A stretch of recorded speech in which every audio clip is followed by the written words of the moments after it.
நாங்கள் வேற பக்கத்தில் நடந்து போனோம்னு சொன்னேன். அந்த ஒரு சீனுக்கு தான் அப்படி நடந்து போனோம். நீ வராத சீன்லாம் நானும் ஐயாவும் போட்டு தண்ணி வர்றதெல்லாம் நீ பார்க்கலையே. அதுக்கு முன்னாடி இன்னும் நிறையா கஷ்டப்பட்டிருக்கோம்.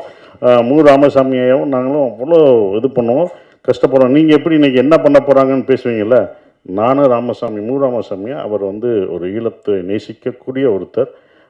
அவர் வரல, முனைவர் மு. ராமசாமி அவர் சொல்லுவார், நம்ம எவ்வளோ கஷ்டப்பட்டு போகிறோமே, அவங்க எவ்வளோ கஷ்டப்பட்டுருப்பாங்க, அவங்க தப்பிக்கும்போது இன்னும் என்னென்னலாம் அனுபவிச்சிருப்பாங்க, அப்புறமா இன்னும் கொஞ்சம் போவோம்னு நமக்கு அப்படி தான் நாங்கள் பேசுவோம். இதே இடத்துல சார் நமக்கு இப்போ மூச்சு இறைக்கல, இப்போ எப்படி சார் இருக்கும் அப்படின்னு சொல்லும்போது அது இன்னும் எங்களுக்கு நல்லா பண்ணணும் அப்படின்னு தோணும். அந்த வழியெல்லாம் மறந்துடும் அவர் சொல்லும்போது.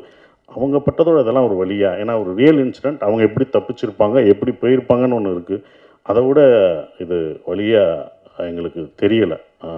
அதுதான் இந்த படம் வந்து எப்படி அவங்களே போராடினாங்க, அப்போ நம்ம அதை விட கொஞ்சம் போராடணும்ல. ஃப்ரீடம்னு வச்சுட்டாங்கல்ல, அது கூட இல்லாட்டினா என்ன, எல்லாரோடையும் தான் போராடணும். ஸோ ரொம்ப சிறப்பாக ஆண்டனி 2வது படம் நான் ஏற்கனவே பங்குன்னு எனக்கு அந்த பிரம்மனில் நடிச்சிருந்தாப்புல, ஹீரோவாகவும் நடிச்சிட்ருக்காப்புல.